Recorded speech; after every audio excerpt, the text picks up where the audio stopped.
The bridges of the Zilorian fleet were quiet. They were always quiet. On the main view screen, the planet Xylos looked like a dying giant. Great cracks of red lava covered its surface. Clouds of dark toxic ash were spreading into the upper atmosphere.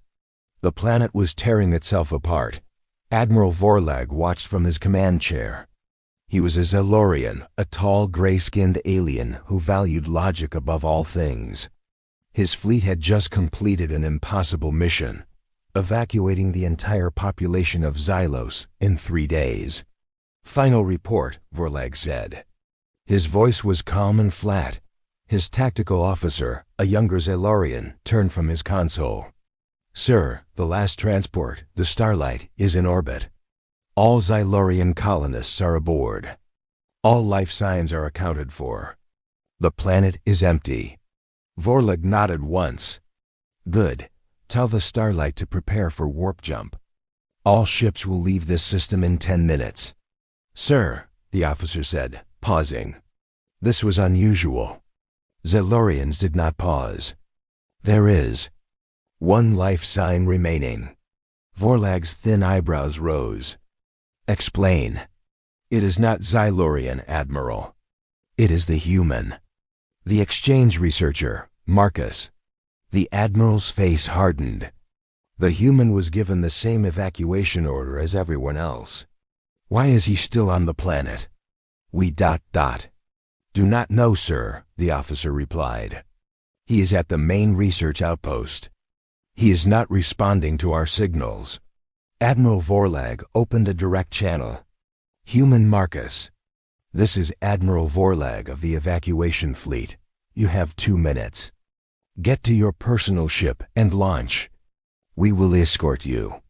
This is your final warning. The planet's core will collapse in less than 1 hour." On the view screen, a small window opened. It was a live feed from the outpost's docking bay. A small, fast human ship, the Wanderer, sat there. It was perfectly fine. But no one was in it. The comms channel hissed with static. Then, a voice came through. It was heavy with breathing. I can't leave, Admiral." Vorlag's calm expression finally broke. He was confused.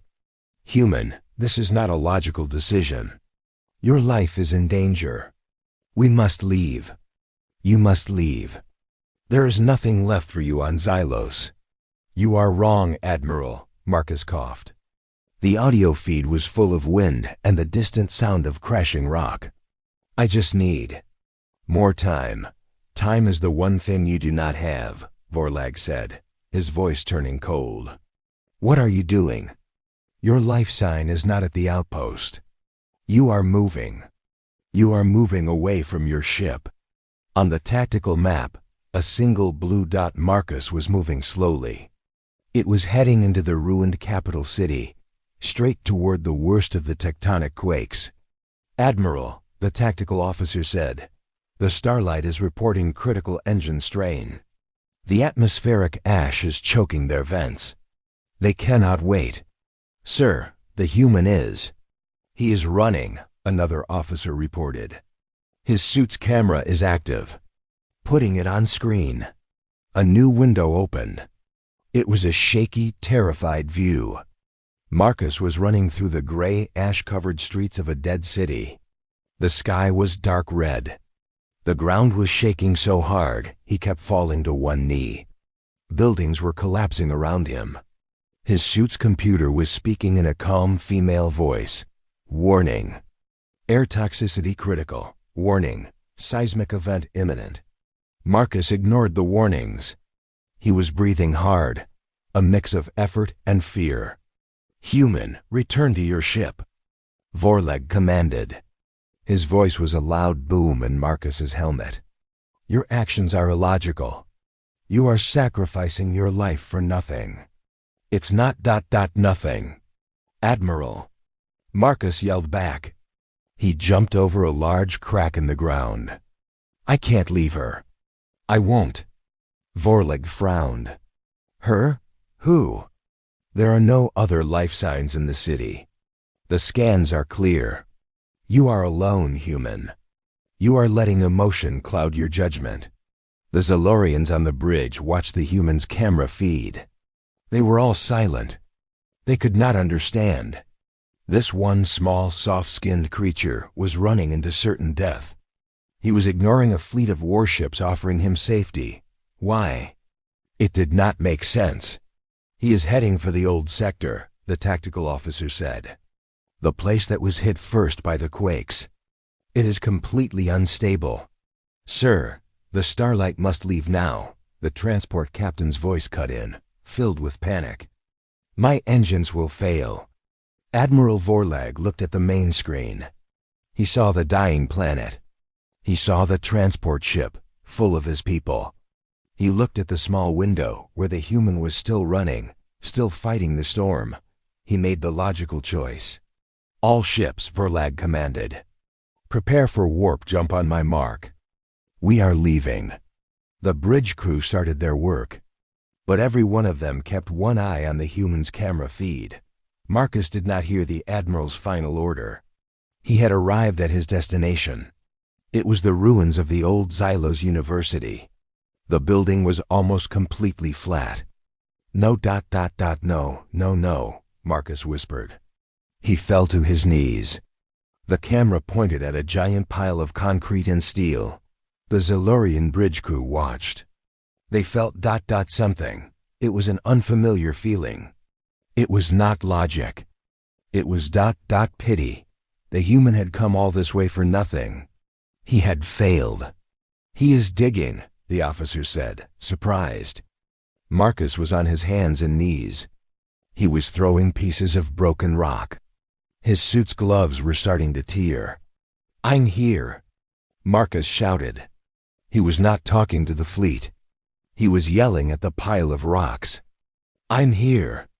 Can you hear me?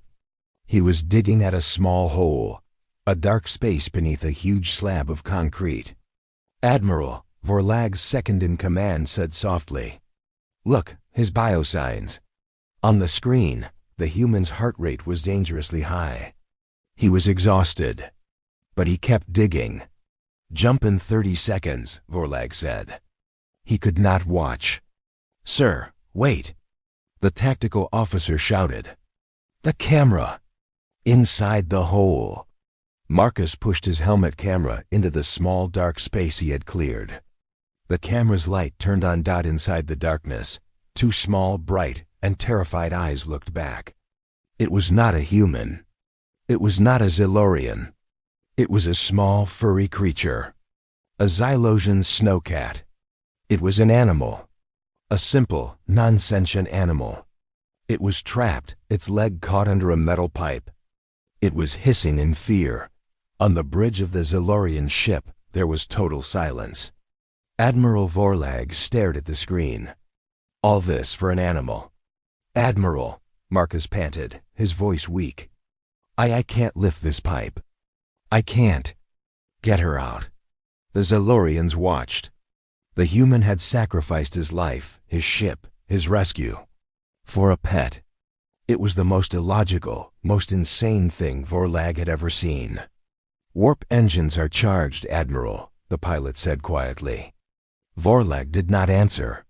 He was staring at the human's face, now visible as Marcus turned the camera back to himself. The man was crying. I promised I would keep her safe, Marcus whispered, his voice breaking. Then, the ground gave a final terrible roar. The building behind Marcus collapsed. The camera feed filled with static, and then it went black. The human's life sign was gone.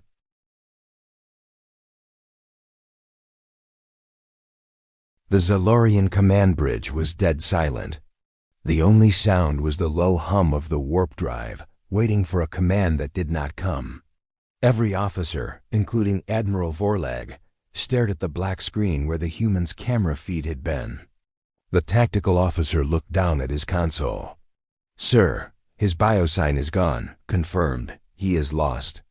The pilot turned in his chair. Admiral, the warp field is stable. The Starlight is waiting. We must give the order. Admiral Vorlag did not move. He was the pinnacle of Zilorian logic. His mind was a fortress of calm, rational thought. But right now, that fortress had a crack in it. He kept seeing the human's face. He kept hearing those illogical words. I promised I would keep her safe.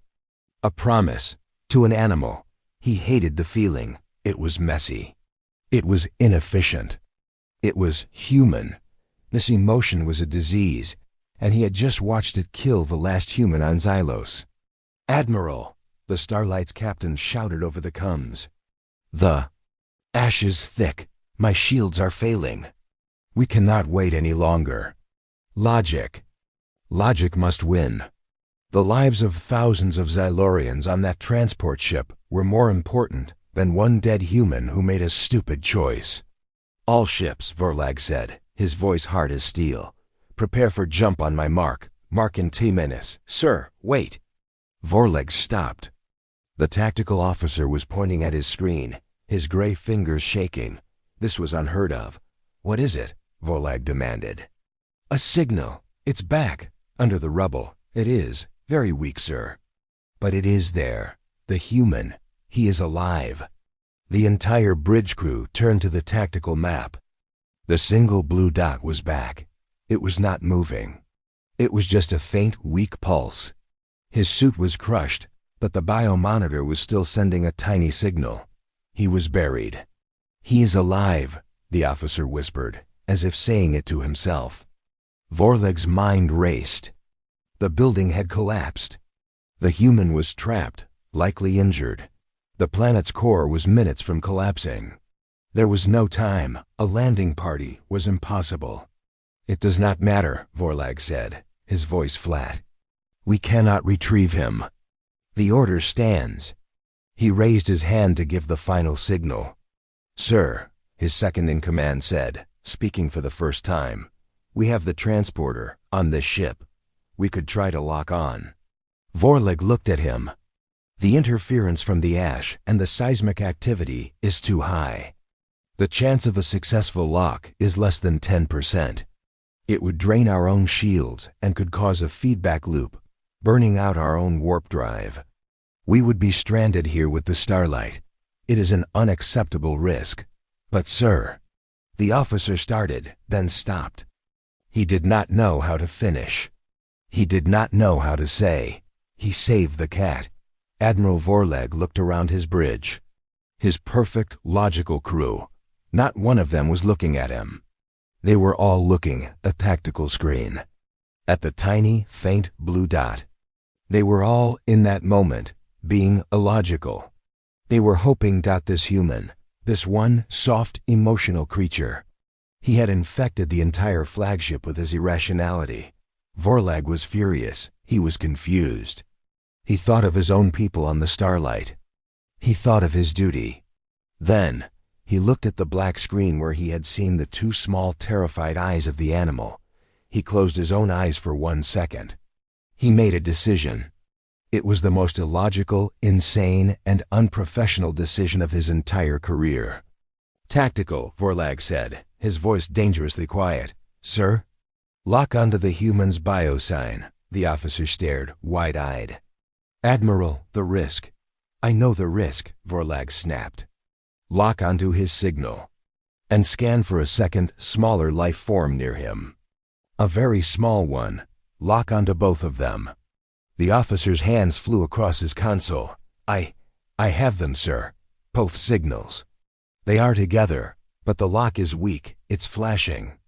Transporter room, Vorlag shouted, opening the channel.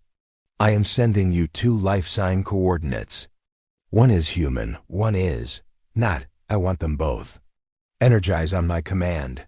The voice from the transporter room was full of panic. Sir, the interference, we will never get them. The signal will scatter.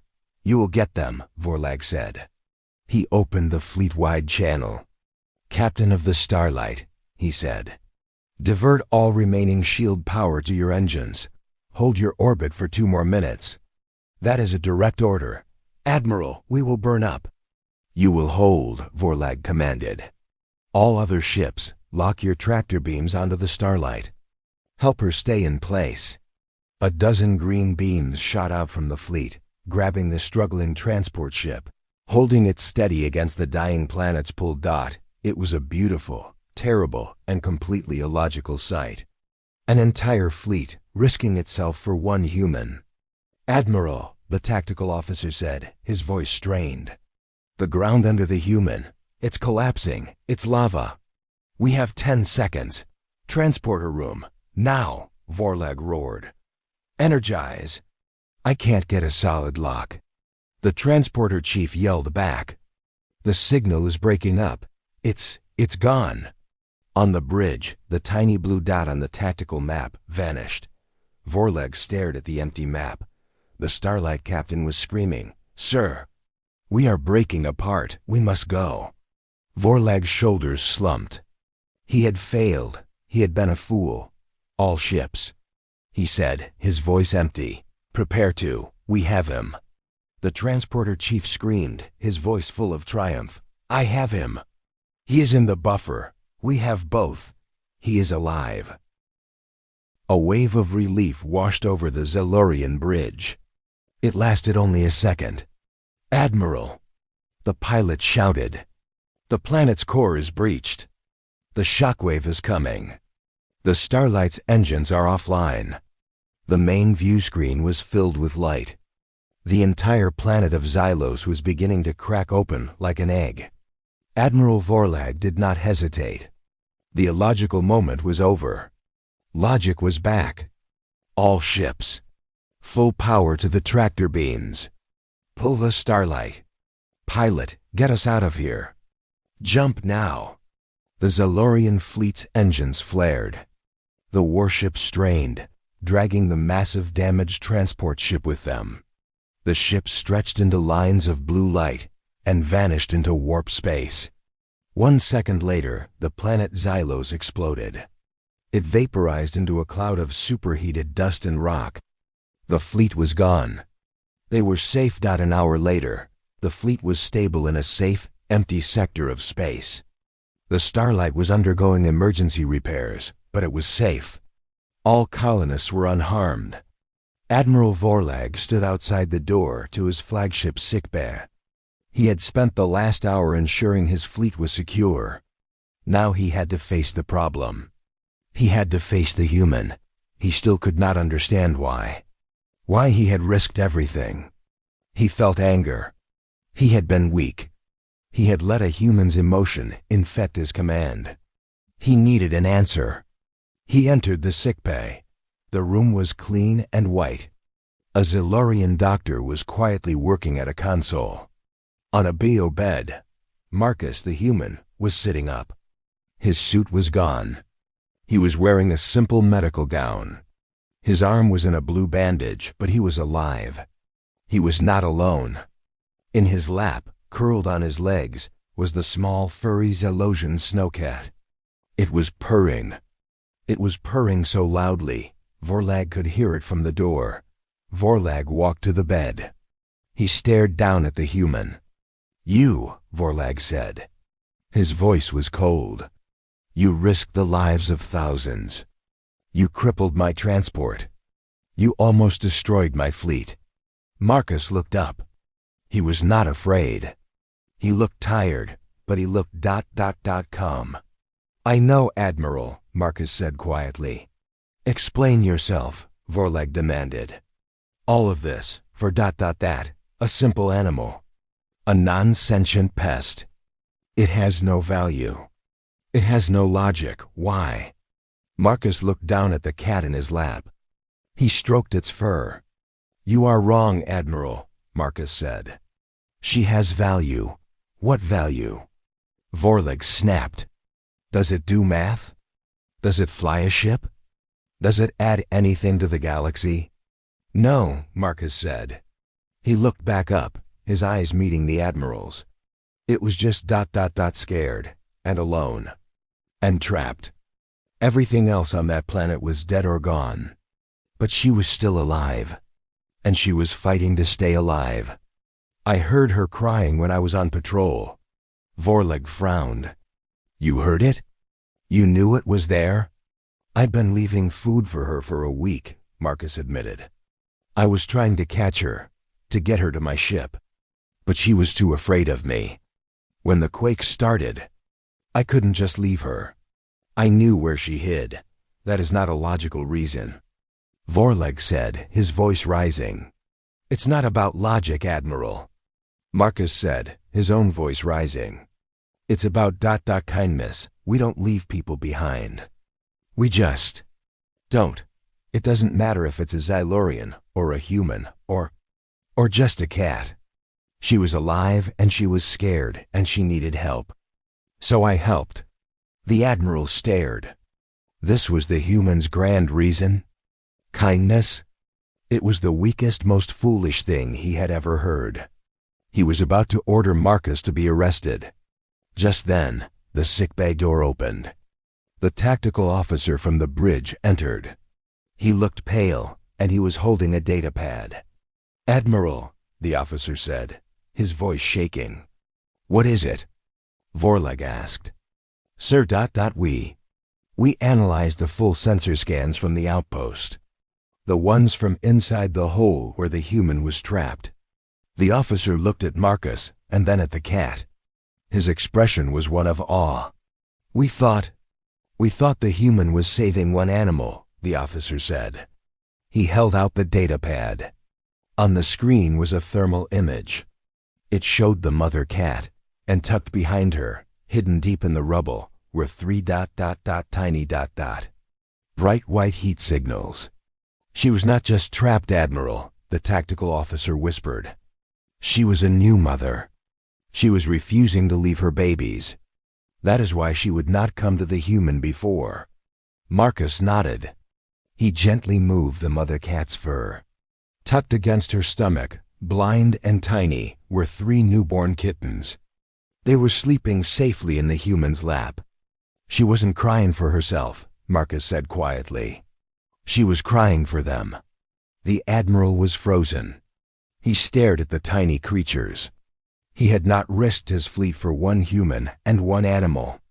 He had risked his fleet for a family. The tactical officer looked at his admiral. Sir, the entire fleet. They were watching the sickbay feed. They ... They all know. They all ... saw. Admiral Vorlag looked at Marcus. The human who had almost died. The human who had run into the fire, not for logic or glory or orders, but for a mother and her children who were not even his own species. Vorlag, the most logical being in the Xylurian fleet, finally understood. He had seen the reason, and it was a reason logic could never explain. He did not say a word. He just looked at the human and the new family in his lap. He gave a single slow nod. Then, he turned and walked out of the sickbay, his mind a storm of new, illogical, and truly human emotions. What would you have done? Let us know in the comments. If you believe in Leave No One Behind, like this video and subscribe for more daily HFY.